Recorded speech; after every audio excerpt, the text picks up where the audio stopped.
This is Pet Life Radio. Let's talk pets. This show is brought to you by Pet King Brands, the makers of Zymox and Oratine. It's Oh Behave with Arden Moore, the show that teaches you how to have harmony in the household with your pets. Join Arden as she travels coast to coast to help millions better understand why cats and dogs do what they do. Get the latest scoop on famous faces, their perfectly pampered pets, and who's walking who in Rin Tin Tinseltown. From famous pet experts and best-selling authors to television and movie stars, you'll get the latest buzz from wagging tongues and tails. Garner great pet tips and have a doggone fur-flying fun time. So get ready for the pause and applause as we unleash your Oh Behave host, America's pet edutainer, Arden Moore. Welcome to the Oh Behave Show on Pet Life Radio. I'm your host, Arden Moore. Hey guys, guess where I am? I'm not stuck behind a mic in Ardston in Dallas. No, for the first time in 18 months, I went on a thing called an airplane, masked up, all that good stuff, and went to one of my most favorite destinations, San Diego. You may think I'm at the beach. No, I'm going to even a better place. It's called the San Diego Humane Society. And I am so happy because on our show is one of our favorite guests. Yep, back again. And we're talking about the president, and he's a veterinarian, of the San Diego Humane Society. And his name is Dr. Gary Weitzman. Welcome to the show, Dr. Gary. Thanks, Arden. It's great to see you. It's been forever. I know, I miss you, man. I didn't get any taller. I didn't say that. I did not say that. But I have still that tall phone voice when you... You're at the right height to actually play with dogs and cats. Thank you. I love that. That's a compliment. And we also have on our show Nina Thompson. She is the Director of Media Relations. And we're going to get this party started after we pay for the show. So you guys know the drill. We got to sit and stay. We'll be right back. Time for a pause. 4 furry ones, actually. Sit and stay. Oh Behave will be right back.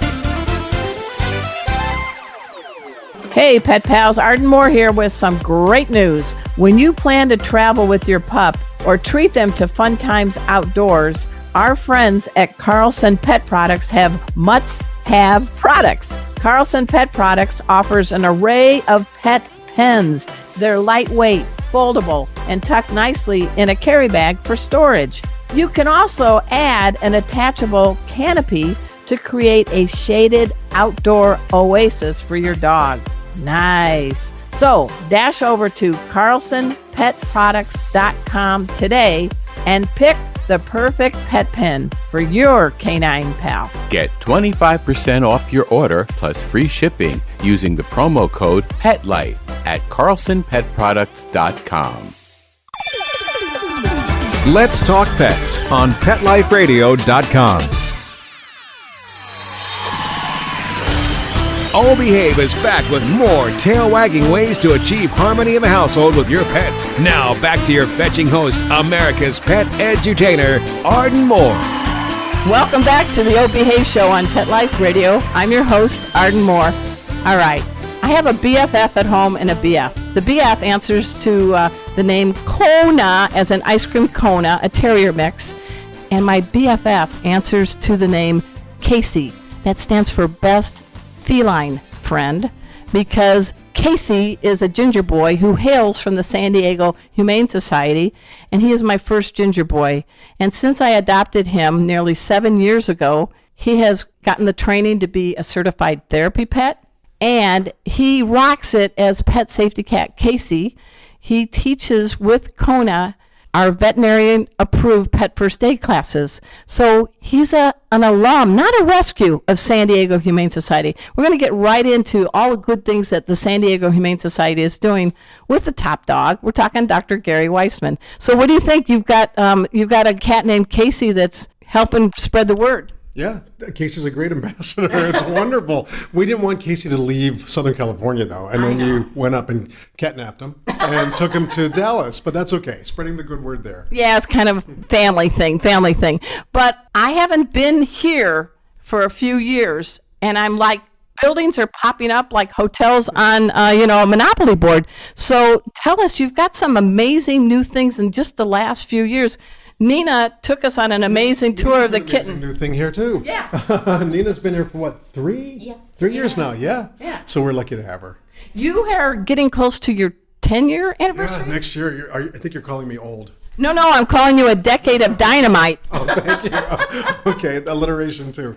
Yeah, no, we grew a lot. I guess when you left, we had the Oceanside campus and Right. Escondido campus probably. Right. And then since then, we opened up a campus in El Cajon and Ramona and have really hugely expanded this main campus here in San Diego. Right. And I have to share with you all, because you're going to see the picture on the episode thing. We were here. I'm here with my wife, Julie, and my great friend, Jocelyn. And we're like, well, where are we going to park? Which building are we going to go? And all of a sudden we see this thing that says parking reserved for. Arden Moore. Like, I think this is it. So that was very nice of you. We leave it there every day. Oh, And you okay. finally showed up. It's only been 7 years. So let's get into it, because as you've said before, the identity, the definition of what a shelter is, it's more of a community, a place for many, many services. So if somebody had to ride an elevator with you and said, hey, Dr. Gary, what the heck does the San Diego Humane Society do? Don't you just adopt out dogs and cats? Oh, yeah, I know. It's so funny that people think that's what shelters do. Shelters were never created to do that. Right. They were always, they originated to actually make the streets safer, get dogs off the streets. Nobody thought about cats, help horses, things like that. I know, isn't that terrible? But that was in the 19th century, so very different. We do a lot of adoptions. Even in the year with COVID, we did about, what, Nina, 20,000, something like that? Normally we do about 35,000, so it was a lower number year like every shelter in the United States. But mostly what we do, and in one sentence I can say, our mission is to make sure that the bond between people and pets is not broken, so that nobody ever has to relinquish a pet for any reason. And that if we can help them, that's what we're here for. And Say that one more time, because I love that. And if I was into a lot of tattoos, that would fill my forearm. Oh boy, what did I say? I think it was said we're it was a at the few bond, sentences. about the bond. Yeah, it's about not letting that bond get broken. And I think, from someone that got a COVID puppy myself last year, even though I had a dog and I had another one before that one, it helped me get through the pandemic, and I think it's the best medicine on earth to help all of us get through these really rough years we're in now. So let's talk about your doggy prescriptions. I love Betty Crocker, and I haven't seen her in several years. And then you pop in with Rosie. So tell us, ladies first. Let's older ladies first. Oh, Betty? Okay, Betty was actually our humane education dog in Washington, D.C. And I got her as a puppy. She came from a shelter in West Virginia, very rural, and she came along with 7 of her brothers and sisters. And I've seen That poor mom. Oh, and yeah, I know. Could have been worse. So just having 8 could have been worse. But those dogs are huge. They're twice Betty's height. Betty is about 75 pounds, Really? and she only comes up to maybe your leg, Calf? lower calf. Yeah, thank you. But to me, it's my knee. It's my knee. You didn't say waist, so that's good. But she's tiny. She was the runt of the litter, and she was brindle. Everybody else was black and white. And the nurses in my old hospital kidnapped her from the shelter and brought her across the hall to the hospital. And they said, here's your dog. Now be quiet, because I was so suffering through the decision on what to get after I lost my greyhound. So I got Betty, and I love this dog so much I can't even stand it. I just wondering if you're channeling your inner Gordon Ramsay, because her full name is. Oh, Betty Crocker. So are you Mr. Baker? Oh, God, no. Nobody wants me to bake or cook, believe me. No. So how did you come up with the name? Well, I didn't name her. I didn't name her. The nurses did. And they named her Betty because that seemed good. And then we thought we'd name her Betty Crocker. I helped them with that. Okay, but they suggested it so that kids would actually identify a pit bull. Because remember, her brothers and sisters are enormous pit bulls. She doesn't look like that. I think she's stowed away. But and that kids would actually feel comfortable with her because her name was the name of a cake mix. Yeah. But kids in 2000, when was she born? 2000 and I can't do it that quick. 7. Thank you. There you go.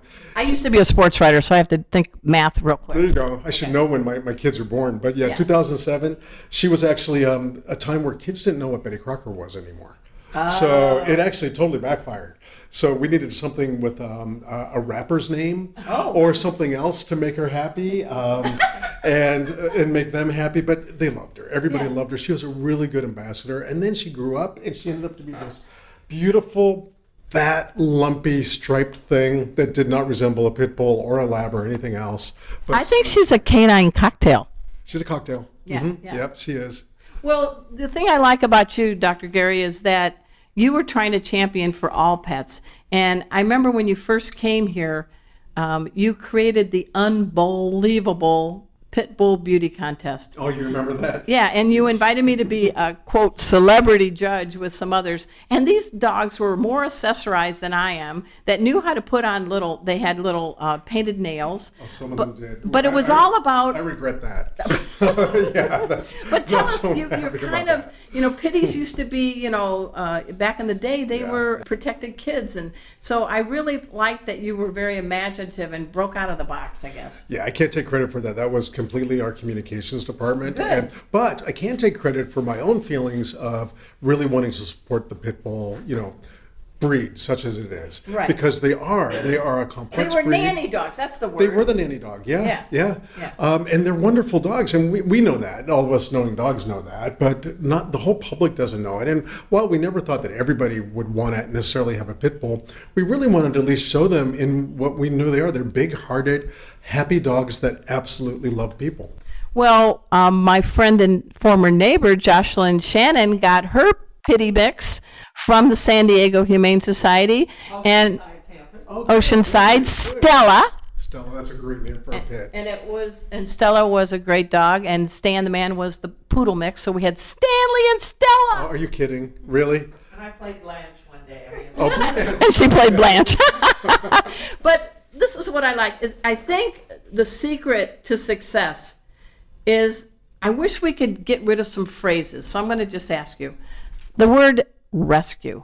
And you see people who rescued who. You see things like that. I like the term shelter alum. Yeah, so do I. So do I. I don't think when people say that they've rescued an animal from a shelter, it means, look, the other side of it is that they were in danger in the shelter. And in so many shelters, that's not the case. Most shelters, and I would actually go on to say that all shelters have the best intentions for animals. I do agree. Yes, I do. So rescuing them, or pulling animals, that old term, pulling animals from a shelter, sounds like you're pulling them out of harm's way. And it kind of denigrates the work that's being done in shelters. Right. So you got shelter, rescue, and the other one I want to get rid of, foster failure. I want to call it a foster success because you actually realized, I think this is going to work for both of us. I think foster failure, the only reason that hangs on is because, again, alliteration. So it's such a cute phrase. But honestly, when we foster an animal, we are hoping someone keeps them. Yeah. Absolutely. We're not hiding that. Keep that animal. That's great. But tell us the benefits for dogs and cats to be able to be in a home, whether it's going to be in a foster situation or it's going to be a foster success, and how important that is for that pet, for that dog or cat that came to your shelter. It was life-saving last year. Really? No question. Like most shelters in the United States, we had a huge increase in foster families last year during the pandemic. They were tired of Netflixing, and that's, you can't only binge on Netflix so often. No, you can binge pretty much forever on Netflix. Yeah, but it's even better when your dog or your cat is sitting with you watching it. Yes, yeah, absolutely. And they're not in control of the remote. Well, it depends. Unless they chew the remote. It depends. But at one point, we had 72% of our animals in foster. That's crazy. No, good. that didn't last because that's a huge number. So for us, we take care of upwards of 40 to 50,000 animals a year. So 72% of that would be a huge number of foster families. Right now, we're probably at about 30% of our animals are in foster right now. Okay. And we have about 1,600 animals right now at San Diego Humane. But foster's huge. It saved us, absolutely saved us, because we didn't have the ability to have staff working in big groups. Right. And we didn't have the ability to do all the things we normally do because we were really all shut down and people opened their homes. And you know what? This myth that everybody's going back to work and school and giving them back Yes, up. please, let's dispel that. That's not happening. Okay. I mean, knock on wood. This is not wood, but knock on anything that it doesn't. He didn't hit my head on the forehead, just telling you. No, but that's the real scare, that now that things are, we're slow to normalize. I don't even want to say that. Right. Right. Depends on where you live. Yeah, it does. But our goal is to have animals out of the shelter, even if they're not in their permanent homes. So if we can have most of our animals in foster, it lets us do other things, like really be out in the community providing the services that people need to hold on to their animals. So, and the old idea that animals, you have a homeless animal or you have an animal that someone wants to surrender, automatically they go to this weird building somewhere. With weird smells. Yeah, for them, we want them to go to someone else's living room and then get placed in a permanent home so they never have to come through a shelter. Even one like ours that we're proud of, it actually, there's my youngster trying to get into our Rosie's trying to break into the interview. Come on in, Rosie. Yes, And we forgot. I didn't. You know what? Rosie's saying, Arden, you said a lot about Betty Crocker. Can we just go back and say a little bit about Rosie? Pardon my manners, Rosie. I know my COVID popped. So Rosie, I lost my shepherd Jake about 2 years ago, and he was remember Jake. Yeah, Jake was my boy. And then a couple of years without another one for Betty. Knowing that Betty wasn't thrilled about having dogs, but Rosie came to us last January 2022. She got hit by a truck, and we got her in. She had a broken tibia, broken fibula, dislocated hip. That sounds like a Tiger Woods move. That's so funny, Arden, because her injury was exactly Tiger Woods' injury, except for the hip. She had that too. Right. But the tibia smashed. Wow. So we fixed it here. And I walked into surgery one day. I wasn't doing the surgery, but I walked in and Dr. Clem, she's amazing here, Danielle Clem. Oh, yeah. Yeah, she's just phenomenal. She was fixing her tibia. And I said, what is that face underneath the drape? And she said, that's your next dog. And it was. Yeah, and it was. Rosie, you won the And she's a doll. But oh my God, when people say, I might be too old for a puppy, and I've been always saying no one's too old for a puppy. Yes, you can be too old for a puppy. She's a handful. She is a handful. Well, we were trying to get a photo, everyone, of Betty Crocker, Rosie, and Dr. Gary and myself. She kept trying to photo bomb or leave or get into a playbout because her attention span is about the length of a nap. It's a second or two. Yeah. At the most. Yep, at the most. But she's happy. She's happy. She's one of the happiest things I've ever seen. Yeah. She really is. She's always smiling. She's always playing. She's a handful, though. All right. Yep. So when people say, who the heck is Dr. Gary Weitzman? I'm going to say things like, you have really strong typing fingers. What have you written? 8 books now? I don't even, something. 9? Okay. Nina Thompson is confirming it's 9. Well, I'm trying to keep up with you. Well, we You have have a lot of books right here on the table in front of me. We should actually pair up and write one together. You heard it here. Boom. All right. All right. That's a deal. It's a deal. All right. So let's talk about, these are National Geographic series, and talk about the purpose. I think the last one was Pounce. Was that it? Or or which one? Or Fetch? Yeah, there was something called a bookazine. I never even heard the term before. Say it again. A bookazine. That's what they call them. So it has to be under 100 pages. So it's a condensed version of a larger book. So in 2018, we published the Pet Health Guide. I can't remember the title of my own book, The Complete Guide to Pet Health Behavior and Happiness. So, but it was close to 500 pages. So the bookazine brought it down to 98 pages and got published last year. So Okay, I haven't seen that one yet. So we'll what we're going to do after this broadcast, I'm signing mine, so they'll be worth a nickel more. And then if you could sign one for me. It'll be worth a nickel less. Oh, no. Okay. Hey guys, we're speaking with Dr. Gary Weitzman. He is the president and he is a veterinarian at the San Diego Humane Society. We're going to take a quick break, so everybody sit and stay. We'll be right back. Time for a walk on the red carpet, of course. All Behave will be back in a flash right after these messages. Hey, pet pals, Arden Moore here. Is your dog or cat prone to ear infections? Does your pet resist having his ears cleaned when they're inflamed or irritated? Are you also concerned about the overuse of antibiotics? Help is here. Zymox ear care products offer soothing relief, and you'll love this part. They don't require the ear to be cleaned before you apply the drops. It's as easy as fill, rub, and done. That means less touching of those sensitive ears to help create a soothing, fear-free experience. and you only apply once a day. Here's another perk. Zymox gets its effectiveness from enzymes, not antibiotics. That means no side effects and no antibiotic resistance. You can find these veterinarian recommended products through your veterinarian, most pet specialty retailers, and online. And here's a real treat. Yeah, I did say the word treat. You can save 20% off any Zymox or Oratine product on Zymox.com. Just enter the code Arden20 at checkout. That's Arden20. To learn more, visit Zymox.com. That's ZYMOX.com. Pause up, everyone. Arden Moore here, the host of the O Behave Show. Raise your paw if you love frozen desserts. I know I do. And so do my canine trio of Bujo, Kona, and Emma. They drool with delight when offered this sweet treat. And now all dogs will have plenty to yap about. That's because Ben & Jerry's has just unleashed not one, but 2 doggy desserts. Your dog can enjoy the Ponce Mix made with peanut butter and pretzel swirls, or Rosie's Batch made with pumpkin and mini cookies. Or put a little of both in their bowl. Yum, yum for the tum-tum.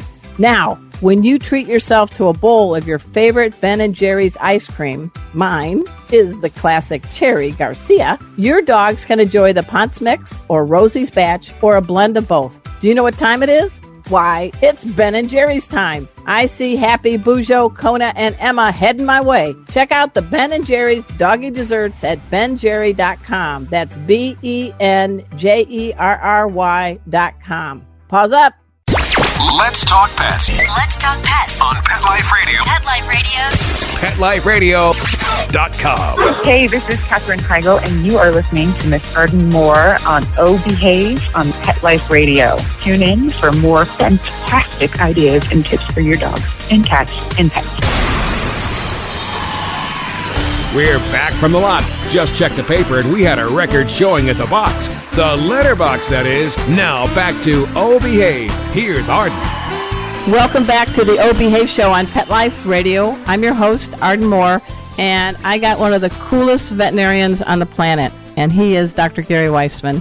And we got to meet each other, and then the family called me to Dallas. So we didn't get to really have as much fun face-to-face as we could, but I'm just going to say I admire you from afar. And vice versa. Vice versa. Yeah. You have good friends here, and you'll come back. Definitely. COVID kind of threw everybody for a loop, but we're definitely going to come back. And I love letting people know about the San Diego Humane Society. I mean, Casey's living proof that good things come. So, like I said, and you mentioned things have grown, and the identity has grown, your purpose has grown. You have a behavior center now, and talk about that. Yeah, that we opened a rudimentary one back in 2014, and the idea was that we were done euthanizing large breed dogs, bully breeds. Let's just say what they were, because they took a little bit of work. Not that they themselves are troubled dogs, but they were maybe not always in the best condition when we got them, or the environment they came from wasn't optimal for them to learn training and all of that. So we opened this up because we wanted to get to zero euthanasia in this county in 2015, and we did. So we're at zero euthanasia. Wow. We're the largest city in the United States to be. I did not know that. Yeah, for the whole county, for animals in shelters. Very good. So the behavior center was instrumental in saving these animals. So we probably have had 2,000, 2,500 animals go through there since 2014, but in 2018. Wait a minute, let's go drum roll. Yeah. We have a very low budget. That was a drum roll. That was a drum roll. Well, we opened up a new center right here, right on Gain Street, right on our central campus, and it's great. And the idea for that is that we want to be a resource, not necessarily we want these to be everywhere, but we want to be a resource for our shelters all throughout Southern California and throughout the United States. If they need help with their animals in care, we want to take care of them at the behavior center. Well, I love that very much. And then, if you don't mind, I'm going to have Nina pop in over here. She took me on a tour of your kitten nursery. I'm so glad we have too many cats at our house because they're not going home. Sorry, Julie. But tell us a little bit about the benefit of having this quiet, self-contained building. I know you have one in Oceanside for the kitties so they don't hear woo, woo, woo, woo, woo, woo. So can you talk a little bit about how this kitten place is really paying off for the kitties and for folks that dig cats. Sure, yeah. The kitten nursery is really a special place because we take in kittens who are newborn, which means that we can care for them 24 hours a day. The neonates, they need feeding every 2 hours and then every 4 hours, and it goes on. So Right. we're able to care for these kittens who otherwise would not have a chance. You had some colored charts on the wall, so tell us about that. Yeah, the colored charts make it very easy for our caregivers to know the feeding times. So if you're a neonate, you're a transitional, you're in the socialization period, the charts kind of outline the feeding times for all of the kittens. When you see these guys and gals, what does that do to your oxytocin level? Aren't they so cute? I mean, everywhere you turn, they're just kittens and they're very cute. It makes me so happy that we're here for those kittens at San Diego Humane Society. Well, it is finally nice to meet you in person, or should I say person? Nina, I know Dr. Gary's just scratching his head. You know, you've got to put up with me. This is me. That's me. I'm used to it. So what do you think about any kind of things that are happening? You're having a kitten cafe or a cat cafe you're thinking we have about, or what's going on with that? Well, we do. We actually have a cat cafe here at our main shelter in San Diego. But yeah, no, Clear the Shelters is this weekend. That's the big thing for us right now. Tell us about it. That's actually when we hope to place more than 500 animals. For the last 2 years, we didn't do it last year because of COVID. It's a national effort Right. to place 25,000 animals throughout the United States. Is it always in the fall? It's always in August. So this year it's in September because it was a month-long Clear the Shelters event because nobody throughout the country wanted to have big crowds at the shelters Right. because of COVID. So the big event, such as it is, will be this Saturday, the 18th. Yep. I'm trying to think of what day it is. Yeah. And we've got 500 animals available for adoption. So right how do you do that? What's some things that might surprise people, how you help clear the shelters? Well, a lot of media. So just people talking about it, people like you, people like NBC that sponsors it, to actually get the word out and get people here. Yeah. We basically, in years past, have discounted or made the animals free. This year, we're not doing that, just because we really need the support first of Yeah. all. But we also didn't want to draw gigantic crowds all in one day, because that's kind of a free for all, and Right. it's so difficult for the people and for the animals. But we're hoping that we'll be able to empty the buildings and get ready for the fall and start making plans for the next big season, which starts in the spring. So, well, who would be a good person to adopt a senior dog or senior cat? Everybody. Okay, all right. And tell us about the bennies of a senior. Oh, they're great. You know what you're going to get. They're right there. And they're sweet, and they're not acting crazy like my Rosie here at 1 year old. And they're usually housebroken and litter box trained. And, we know them. We know what they're going to do. We know what their health issues are. We know what their behavior is. And also, honestly, we want to be human. And being human means opening up your heart to something that really needs you, and that's a senior animal. I don't know, they seem wise. They do seem wise. Yeah. Wiser than a lot of people sometimes. Sometimes that's true. Yeah. We're kind of a mess, humans right now. So where do you see the San Diego Humane Society 10 years from now? I think we're going to be hopefully very, very focused on providing services to the community. So next year we're going to open up a veterinary hospital that'll be for people that are unable to utilize services in current private practices because of finances or transportation. So it'll make it accessible. So some folks that may be seniors that don't drive anymore, or some people on Could limited be incomes. limited income, but absolutely. They're very good as pet Yeah, parents. and they have pets, but they might not be able to keep them because they can't access vet care. So we're going to remove that barrier and nice. open that up next year. We're also moving into Baja and opening up a program in Tijuana this January. Tell me about that. Well, it's actually, we're partnering with the municipal shelter in Tijuana. And we want to be there at least once a month, providing supplies for people, vaccines, microchips, veterinary care, and spay neuter. And they're doing a lot of it too. Let me see your kind of para perro e gatos. You did better than I could. Yeah, I'm gonna have to work on that before January. Yeah. What a great thing. It's good. We want to be where the need is, and the need is everywhere, honestly. But we're right here. We're 10 miles from the border. 10? Yeah. So this is, and we don't want to go in there and just say, well, give us all the animals and we'll bring them to homes in San Diego. We want people to be able to care for their animals in Baja and give them all the support that they need, along with the municipal agency there to do it. So you talked about clearing the shelters. You talked about being able to provide a veterinary services for folks, and now crossing the border. Yeah. And these aren't 10 years away. These are happening. Oh, now, absolutely. Yeah. And anything else you want to highlight? Do you know we have a hippo? Excuse me? Yes, I know.